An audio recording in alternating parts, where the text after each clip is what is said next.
কর্তৃপক্ষকে ধন্যবাদ জানাই বিশেষ দিনে এবং বিশেষভাবে এই ধরনের একটা কর্মসূচি গ্রহণ করার জন্য।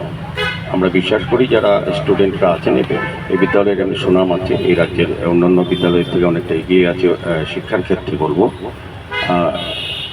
এই বিদ্যালয় থেকে অনেক স্টুডেন্ট এখান থেকে বেরিয়ে এই রাজ্যে না রাজ্যের বাইরে গিয়েও অনেক সুনাম অর্জন করেছেন, আমাদের রাজ্যেরও গৌরব বৃদ্ধি করেছেন। পাশাপাশি আমি বলবো যে আজকে যে কর্মসূচি রাখা হয়েছে, বর্তমান যারা স্টুডেন্ট আছেন তাদেরকে পুঁথিগত বিদ্যার পাশাপাশি সামাজিক কর্তব্য, সামাজিক দায়িত্বকে সামনে রেখে এবং তার নিজের পরিমণ্ডলকে সুস্থ সুন্দর রাখা, পরিবেশকে রক্ষা করার ক্ষেত্রে তাদের যে এই কর্মসূচি আমার মনে খুব অত্যন্ত গুরুত্বপূর্ণ। কারণ আমরা জানি যে সুস্থ পরিবেশ থাকলেই পড়াশোনা করা যায়, সুস্থভাবে ভালো থাকা যায় এবং সমাজও সুস্থ থাকে। এখানে যে অনুষ্ঠানটা করা হচ্ছে হারদানের সঙ্গে এটা আমরা বলবো যে ডিমসাগরের ফেজ 1, ফেজ 2 এই অংশটাই জলাভূমিটা আগে পরিত্যক্ত ছিল।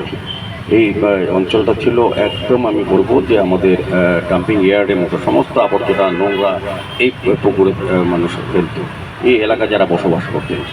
তো যাই হোক, আমরা আগরতলা পৌর নিগমের পক্ষ থেকে ফেজ 1 এবং ফেজ 2 এই পুকুরটা আমরা সংস্কার করেছি, সৌন্দর্যায়ন করেছি এবং মানুষ যাতে ব্যবহার করতে পারে বিভিন্ন কাজে সেটা আমরা তুলে দিয়েছি। এবং সারা আগরতলা শহরে এই ধরনের পরিত্যক্ত পুকুরগুলিকে আমরা সংস্কার করছি।